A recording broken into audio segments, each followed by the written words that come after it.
Good afternoon, welcome to VANIK-IAS. We'll start discussing current affairs of 1st May.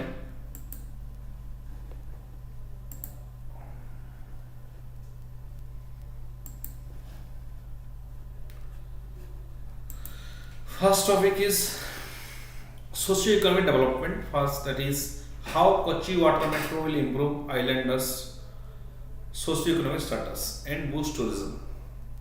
It's about Kochi Water Metro.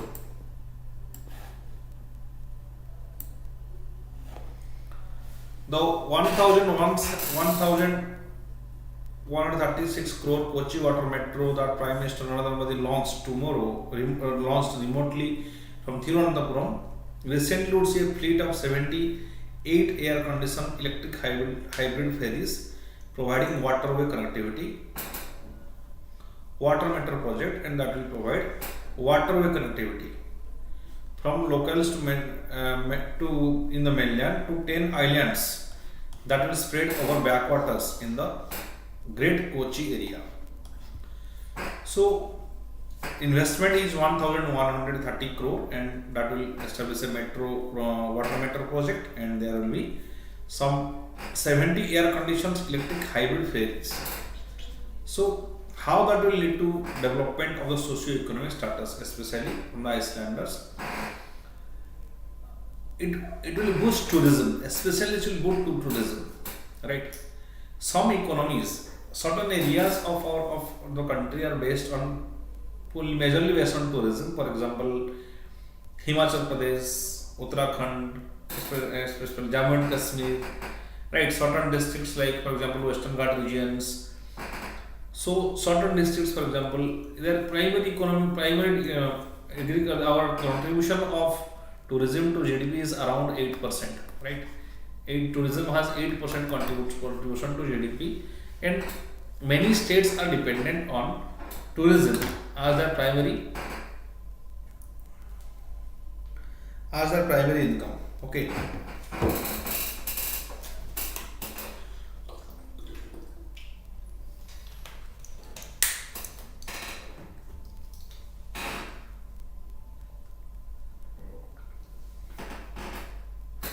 The project, which is the first of its kind in Asia, was envisaged 2014 as the waterway extension of Kochi Metro in order to provide metro rail-like comfort, reliability, safety, and approximately 1 lakh Icelanders. And once of all the ferries roll out, water metro is expected to catapult Kochi to the league of select few global cities which have an integrated control system to monitor such a big fleet of ferries. 8 ferries have given operating in 2 routes, Haikot Bhapin and Bhittila Kakkanad, frequent intervals. So generally it will develop those areas where connectivity to islands increases. What happens generally? Tourism increases. Many tourists in Kerala is very famous for tourist spot, and that's why many times, especially the backwaters are very tourist attracting sites. Backwaters means estuaries, that are the highly estuaries or backwaters. They are important with respect to tourism and also fishing cultivation, right? These areas, you will say, high biodiversity areas, and fishing very important for fishing in Kerala. Okay. All the project primary aim to establish sustainable water transport connectivity from the mainland to the islands.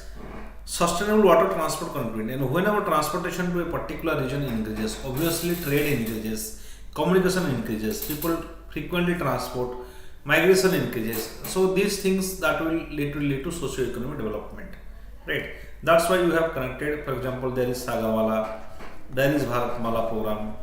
Sagarmala program, they have connected the ports to the cities, right? Port-led development. There is Bharatmala. So whenever connectivity or road extension occurs, then obviously frequently the socio-economic conditions develop.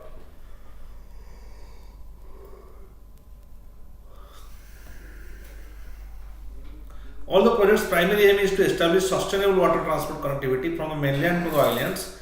There is hope on the ferries, also boosting the hitherto untapped tourism potential of the islands.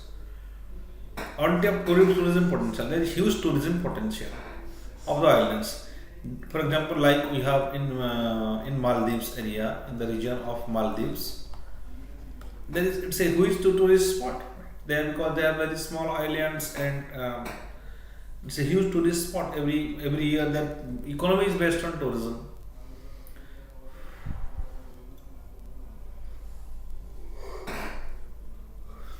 Direct waterway connectivity. Waterway connectivity will develop transportation of various goods and services to those areas, and obviously economic development will happen. Arrival of tourists, that will develop the hotel industry, the transport industry, will improve the socio-economic conditions around a lakh islanders. So there is more than 1 lakh people. They are leaving the islanders and they will get employment by providing different services to the tourists.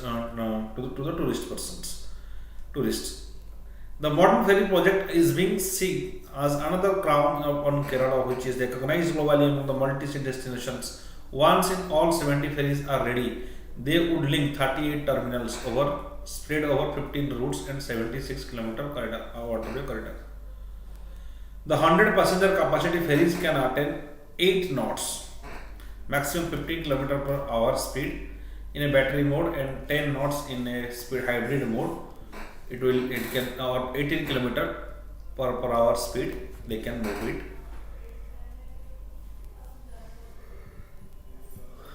There are 38 terminals and 76 km waterway corridor. Okay. Next. The project long was delayed by over 2 years due to hassle for importing components during the pandemic. Hassles in the importing components, right? It was delayed by 2 years because the problem is during the pandemic there are supply chain disturbances in the supply chain in the transport system. That's why it is delayed by 2 years.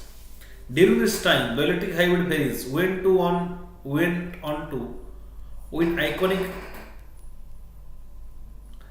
Gooses Electric Boat Award 2022. The commercial ferry category. The award instituted in the memory of Gustave Trouve, a French electrical engineer who had 75 patents. What the price across the routes? The project, which is expected to less carbon emission by 44,000 every year. Why?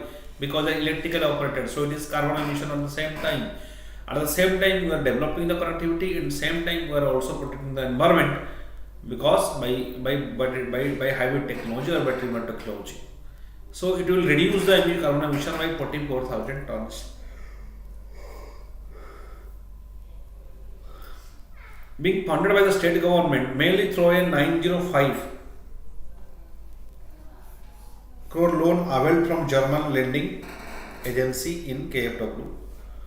The KMRL Entrusted Coaching Shipyard Limited, CSL, with the task of constructing first batch of 23 or 100 passenger ferries. The bidding process is underway to award the order of another 50 passenger ferries. So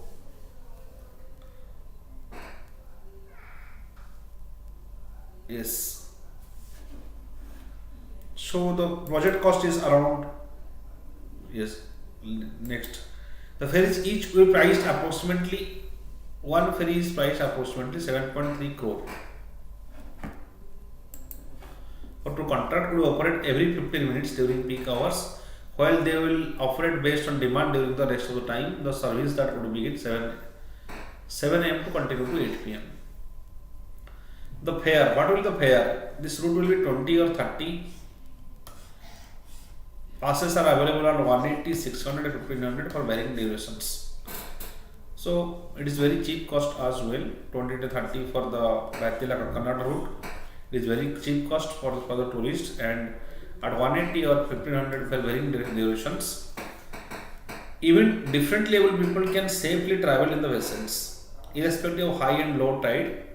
There will since there will be floating pontoons, all the terminals on the mainland and 10 islands. In total, 34,000 commuters are expected to use the ferries daily, present in the fast phase. So there will be floating, so it will be safe as there will be floating pontoons, and around 34,000 ferries will happen every day. That is the expectation, and it will be very cheap. According to KMRL, commuters can travel at 50% fare discount or as low as 10 rupees per trip if they are availed of a 3-month 1500 pass.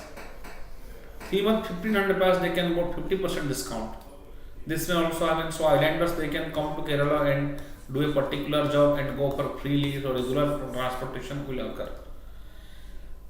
The more one travels, the less one pays. The maximum fare for impending routes will be limited to 40 rupees.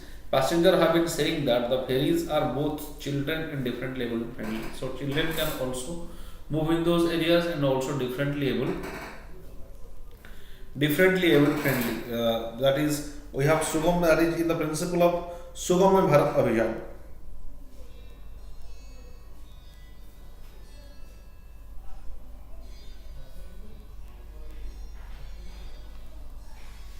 According to Sugam Bharat Abhijan, that is particularly Sugam Bharat Abhijan. This is a campaign by central government. It's a scheme by central government where every public places will be accessible to the differently able or specially able people. Okay. So similarly here also it is taken into the consideration of the specially able people has been taken, and they will be that will be specially able friendly, so that they can move easily from the islands to the mainland.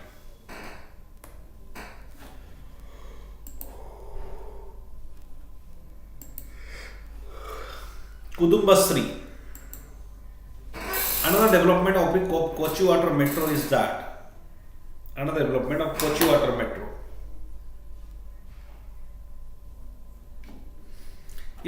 it is that the housekeeping, ticketing and allied tasks of terminals will be carried out by women from Kudumbasri self-help group.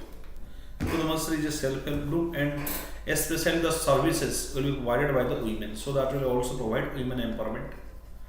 First thing will provide women empowerment, right? The group 555 personals, 550 are engaged in this and related to the tasks at Kochi metro stations. Since 2017, the metro was commissioned. Is the project environmentally sustainable? The water metro project is follow the footsteps of Cochin International Airport, which has become the world's first fully solar power project. Efforts are underway to identify the land in different districts of Kerala to establish 17 solar farms megawatt in order to attain the carbon neutral status. Right. So 17 megawatt solar farm will be established. They will provide the required energy, and that will be used in the for the battery technologies.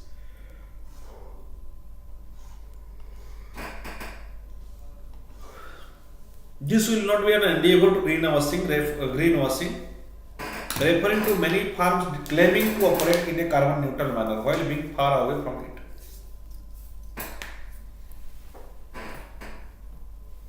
So there is a proposal to make it environmentally sustainable.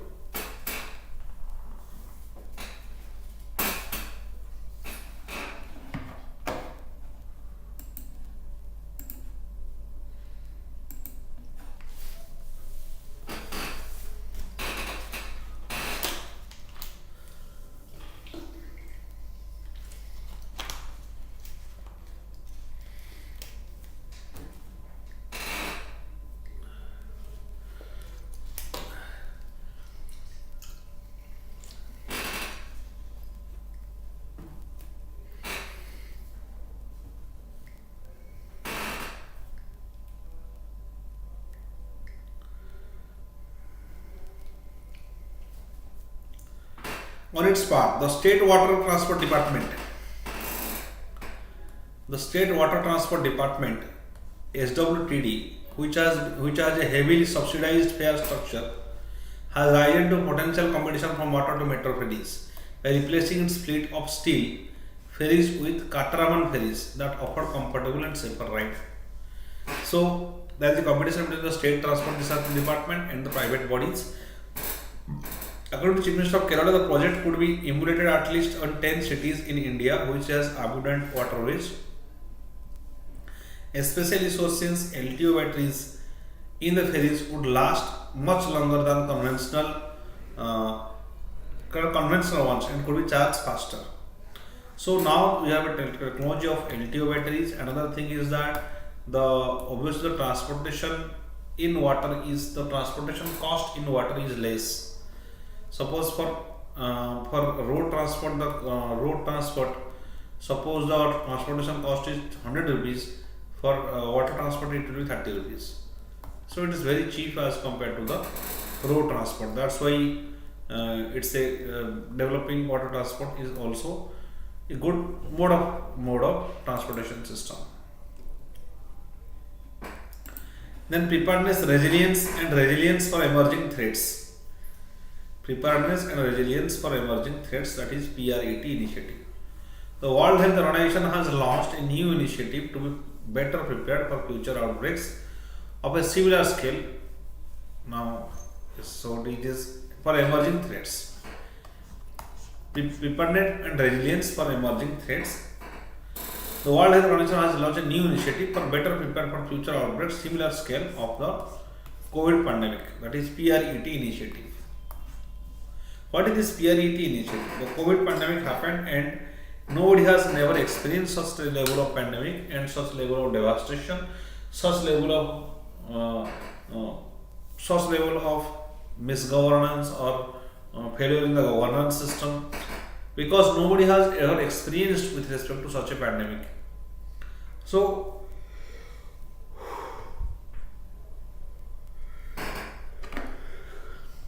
the effect of COVID is almost over, but it is not fully over, right? Many times new virus,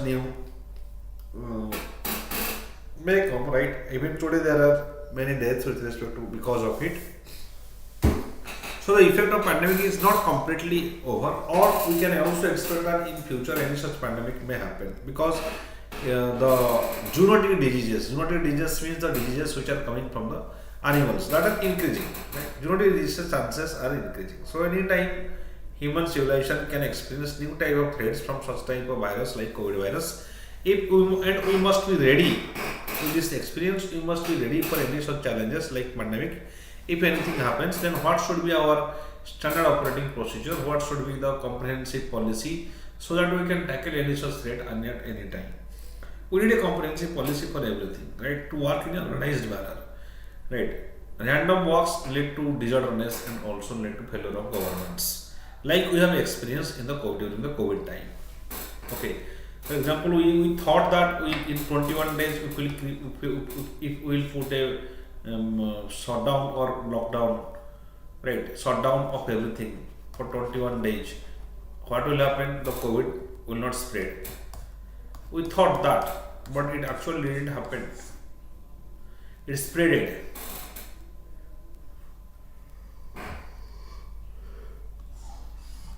The shutdown become ineffective.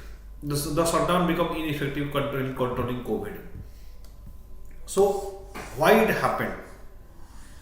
The government thought that it will work and taken some action, but the problem is that it really didn't work, because we don't know what will happen in future, right? How a particular thing will behave, how people will behave to a particular scheme, we don't know. So we should have, with wider consideration, we always, if you have a comprehensive policy to do with anything, then your work will be in an organized manner. It will not be disorganized.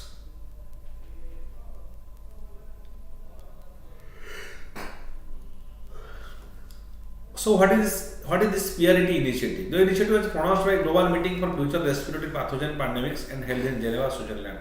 Global Meeting for Future Respiratory Pathogen Pandemics is held in Switzerland, Geneva. The preparedness and resilience for emerging threats, PRET initiatives, aimed at providing guidance for integrated planning and responding to any respiratory pathogens such as influenza or coronaviruses. Any respiratory disease. I must add you here, I must one thing must be added that so many people has died because of post-pandemic infections. They are not calculated. Post-pandemic infections.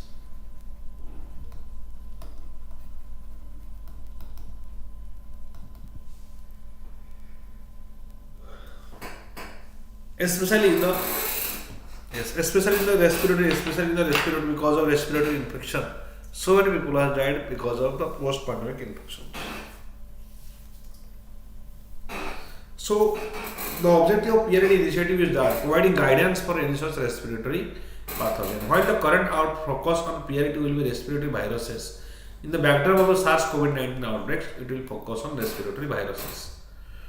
Possible threat of an avian influenza.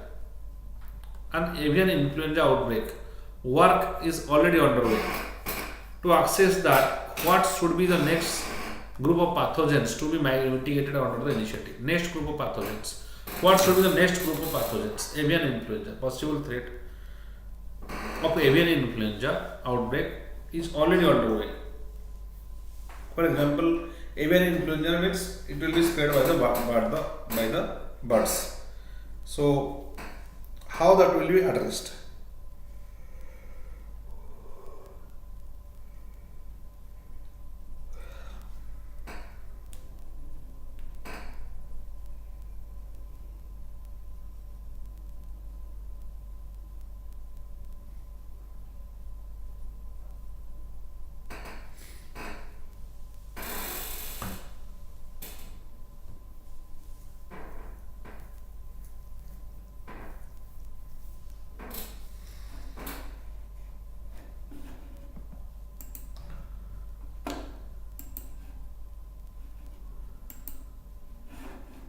Next, what are the approaches by the PRD scheme? Updating preparedness plans for priority actions. What should be priority actions? Increase the connectivity among the stakeholders.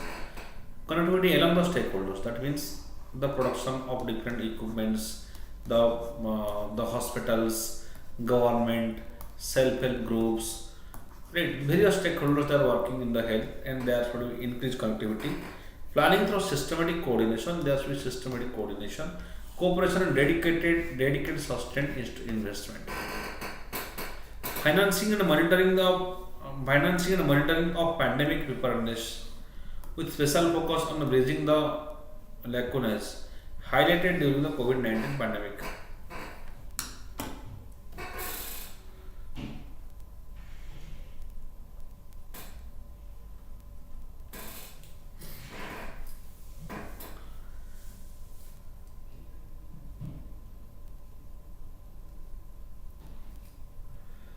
The framework is expected to be outlined soon. List of host of actions which countries will be expected to work is on progress of being achieved by 2025.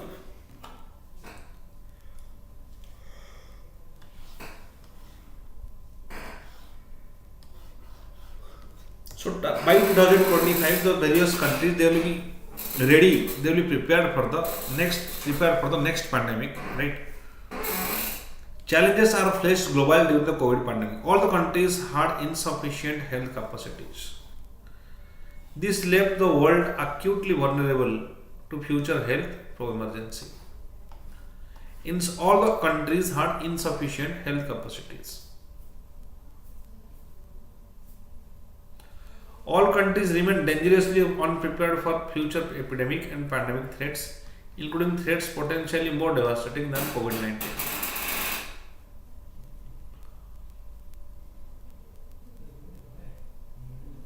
Right, every country was unprepared. You see the Western countries, even the developed countries like Italy, Germany, or France, all the USA, UK, all they have suffered very devastatingly the health crisis. Many people have died in the Western countries and also in US. So in developing countries, obviously it will be a big challenge for the developing country to tackle any such pandemic or any such epidemic. So there is all countries have insufficient health capacities. We should be ready. Our health infrastructure should be ready to such level that we can handle such type of crisis, such type of health crisis if any time happens. Right.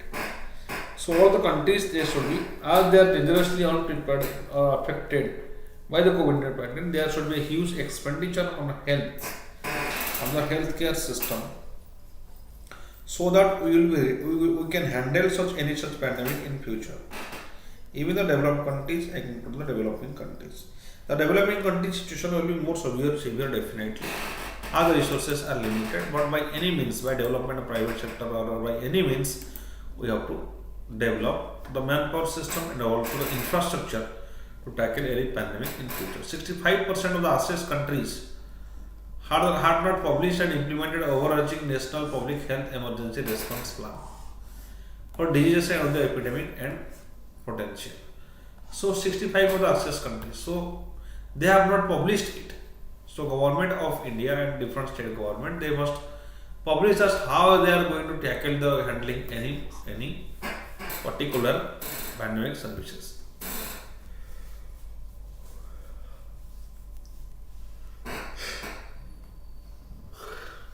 73rd of the countries didn't have the ability to provide expedient approval for medical countermeasures such as vaccines, antiviral drugs, and disease public health emergency. So around 3/4 countries do not have vaccines or antiviral drugs if in case of public health emergency. Right? India do not have a strong manufacturing sector, but unfortunately India has a strong manufacturing sector in case of pharmaceutical, and that is because we are able to provide. That is because we are able to provide medicines and vaccines to Indian people easily.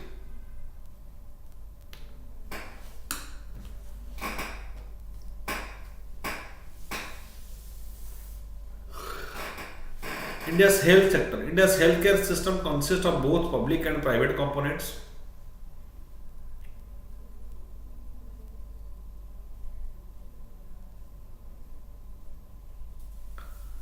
The government healthcare system concentrates on establishing primary healthcare center (PHCs) in rural areas and maintaining small number of secondary and tertiary care hospitals in major cities.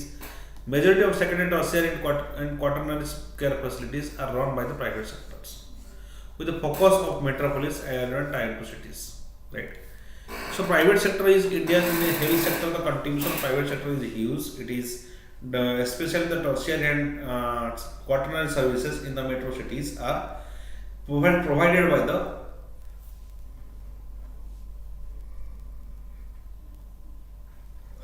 hospital sectors. Okay.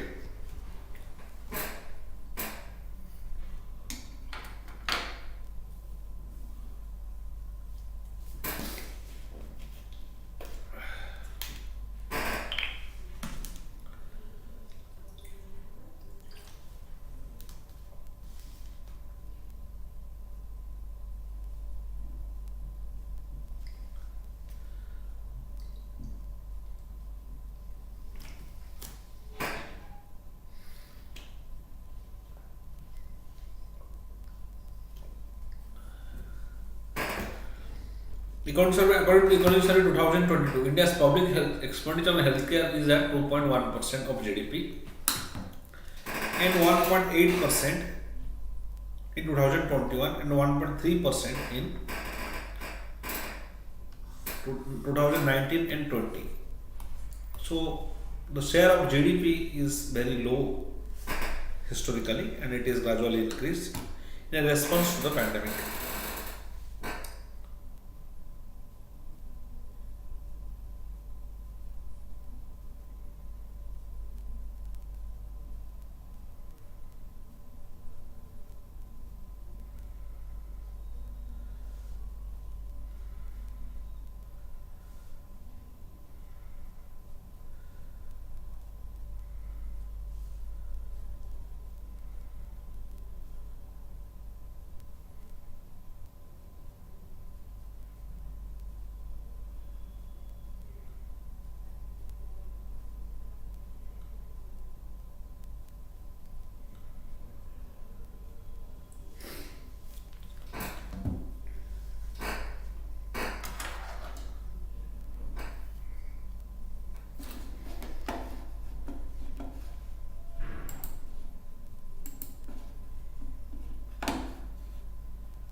Challenges. What are the challenges? India's healthcare system is concerned in urban areas with very little presence in the rural areas where majority of the population lives. Yes. Healthcare system is concentrated in the urban areas. You will see many of the hospitals that predominantly in the urban areas. But most of the presence of people are like in the rural areas. India's public expenditure on healthcare is only 2.1% of GDP, and where others, Japan, Canada, they spend around 10% of GDP in public healthcare. So the expenditure is around 5 times. In India, research and development, cutting-edge technology-led new projects receive little attention. There is technological lag. So the startup system in the technological development need to be supported. And as in India is a developing country, we cannot spend a huge amount of money in case of health, because you have to develop for the road, you have to develop road construction. There is law and order, there is education, there is farming, so there is defense. That's why the investment is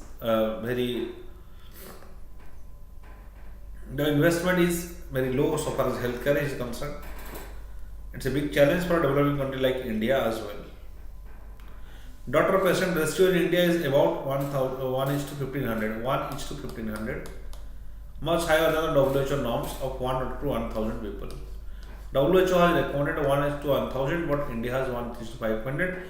If you add the Ayush ministries or Ayush department, obviously that will reduce to 790, around 1:790 or something like that. Pradhan Mantri Ayushman Bharat Health Infrastructure Mission (PM AVIM). It aims to strengthen the health infrastructure and improve the country's primary, secondary, and tertiary care services. Ayushman Bharat, creation of health and wellness centers to bring healthcare closer to homes. So that will creation of health and wellness centers.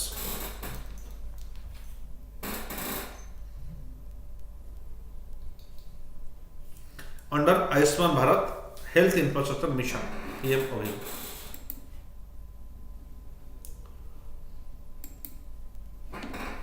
Formulation of Pradhan Mantri Jan Arogya Yojana (PMJ) to protect poor and vulnerable families against financial risks. Pradhan Mantri Jan Arogya Yojana for financial risk to risk arising of health expenditures.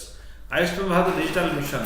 This will cover digital health solutions. Hospitals across the country under this citizen will now digital health ID, and health record will be digitally protected. Health record means it will help you, right? For example, it will help in case of any diseases. In case of disease diagnosis, if the doctor has the information regarding your medical history, definitely diagnosis will be better, because it will be very difficult to understand the complexities of human biology.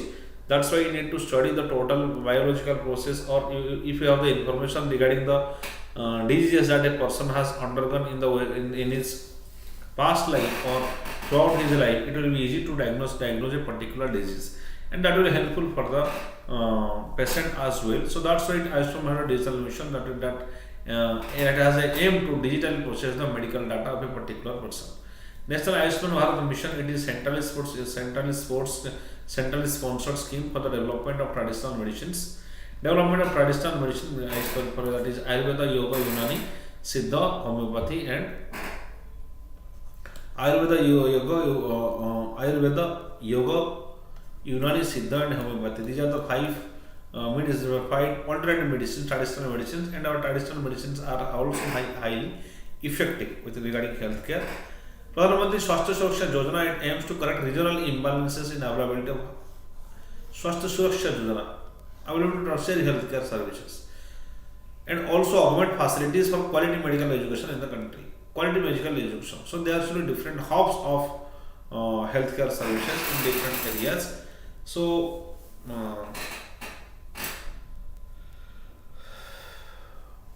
also augment the facilities for quality and medical education in the country. Suggestions for effective pandemic preparedness. effective pandemic, prioritizing health security, prioritizing and building and maintaining of health security capacities in national budgets as they are important for responding to routine health threats and can provide important benefits to the country's overall health and development. So prioritizing health, what are the suggestions what need to be done? Prioritizing health security. Okay.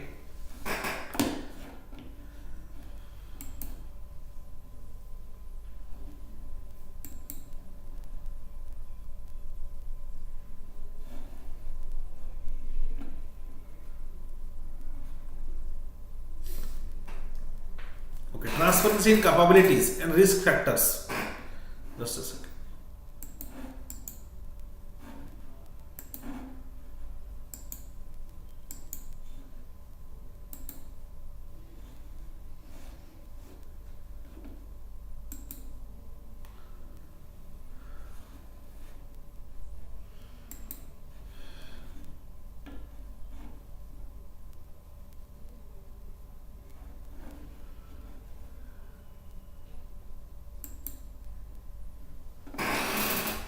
Okay.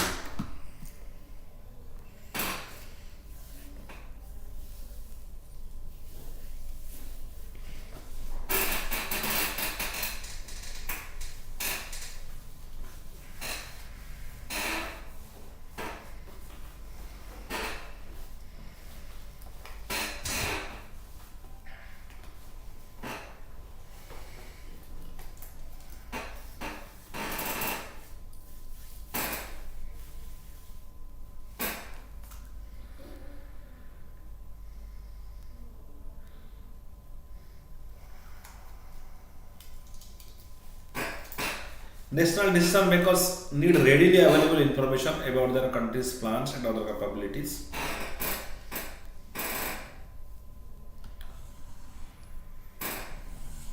Increased transparency is essential for global prevention, detection, and response to epidemics and pandemics. There should be transparency what they are doing. There should be accountability. There should be consultation with different stakeholders. There should be collaboration with multinational agencies, NGOs, and with different health organizations like WHO and the sovereign governments. There should be cooperation between the central government and state government and also the private institutions so that comprehensive healthcare can be ensured. Conducting post-COVID pandemic surveys. Conduct of comprehensive after the action of COVID-19 pandemic so that they can learn from this crisis and ensure that crisis capacities developed during the pandemic are expanded and sustained for future health emergencies. So these capacities which are expanded that should be sustained for future public emergencies. They must be protected. They must be, those ideas must be documented, or based on those experiences and ideas we can establish new type of ideas we can proceed. Okay, community engagement and equity. Just as the health emergencies have impacts across many sectors, so most our preparedness and response efforts span sectors, disciplines and pathogens. It is critical too. The community engagement and equity are the center of our efforts, especially for those populations that are marginalized and especially for those populations that are marginalized and most at the risk. So especially government and the various authorities, they must take consideration about the pleas of the marginalized sections because they are the persons who are affected most in such type of pandemic. So as they must be taken care of and the problem must be resolved.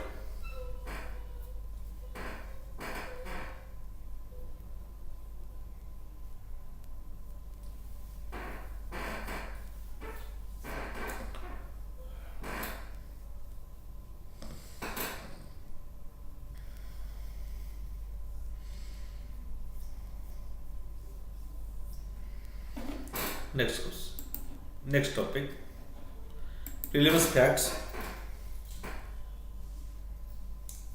India UK Net Zero Innovation Virtual Center. India and United Kingdom have agreed to create India UK Net Zero Emission Virtual Center. What is the importance of it?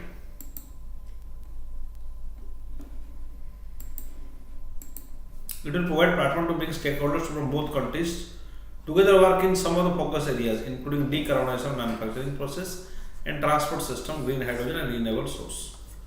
So India UK Net Zero Innovation Center that will work for the green hydrogen as a renewable source and the decarbonizing of manufacturing process. So whenever in the manufacturing side there should not be any emission, other development. The close collaboration between India and UK strengthened that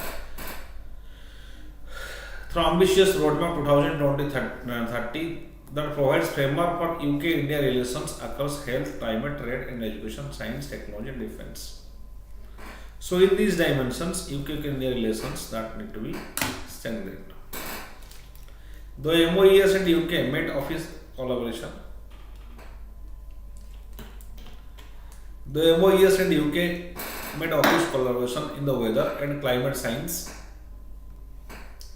aim to conduct joint research on natural hazards in the South Asian monsoon system, improve the modeling capabilities at different scales, improve tools, techniques and risk-based and simple forecasting natural hazards. So both will collaborate with each other and they will also forecast the natural hazards. They will share the information regarding the monsoon system and they will make research. They will collaborate in education, science and technology, earth observation, etc. The MOES strengthened joint research program towards the exploration and conservation of marine biodiversity. Exploration and marine conservation of marine biodiversity. At the same time, we will explore what is needed to us and also we should not forget the environmental concern. There should be sustainability. For example, polymetallic noodles. We should that are very high resources. In polymetallic noodles, you will get various minerals, and their marine resources are highly precious. At the same time, you have to also conserve the marine biodiversity. Important. The UK has emerged as India's second largest international research and innovation partner. Second largest international research and innovation partner. The UK-India Science and Technology collaboration has been growing at a rapid pace, and joint research program has gone from an almost zero base to close of euro 300 to 400 million now. So the joint research program has increased. The partnership will provide a great mechanism to support research and innovation in both countries. So research and innovation that will increase for the both countries. So that will maximize the cooperation in the areas of mutual interest and that will lead to development of science and technology. The revival of the DST to Innovate UK Industrial and R&D program will provide opportunity to Indian and UK academia and industry for developing newer products or process together for economic growth of both nations.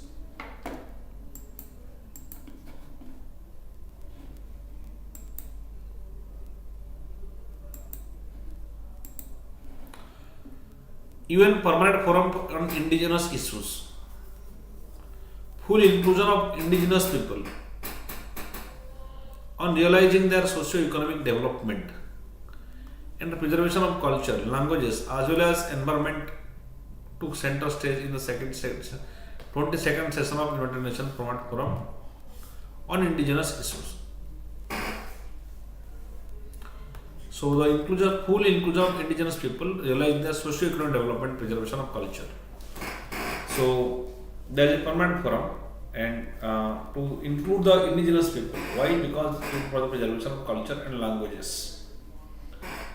So that is discussed in the 22nd session of United Nations Permanent Forum on Indigenous Issues. The Permanent Forum is an advisory body to the Economic and Social Council established in 2000. It's an advisory body. The forum has mandate to discuss indigenous issues related to economic and social development, culture and environment, education, health, human rights. So that will look into the matter of human rights violations or education or environment. According to its merit, its permanent forum will be what is the permanent forum that will provide expert advice and recommendation to indigenous issues to the council as well as programs funds as well as to the programs funds agencies of United Nations through ECUSOC.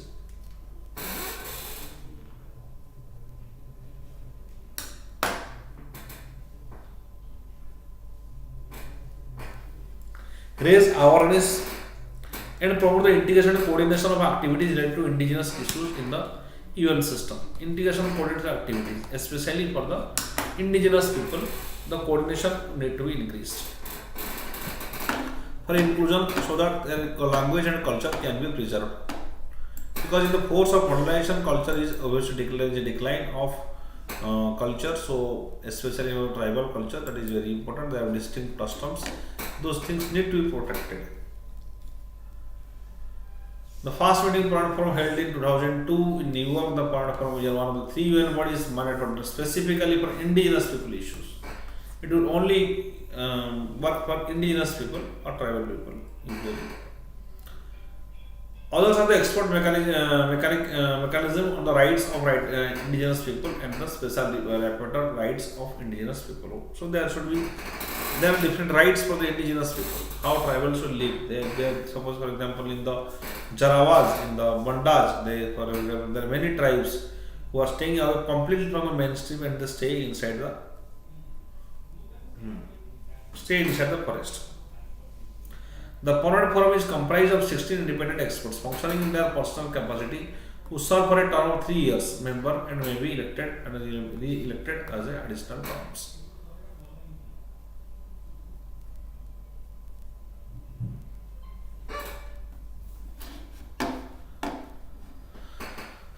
So this is an advisory body of United Nations and that gives recommendation regarding the rights of indigenous people and monitors expert mechanism that monitors the rights of indigenous people. 8 of the experts are nominated by the government and 8 are nominated directly by the indigenous organizations. The experts are nominated by the government, elected by ECOSOC based on the 5 regional groupings.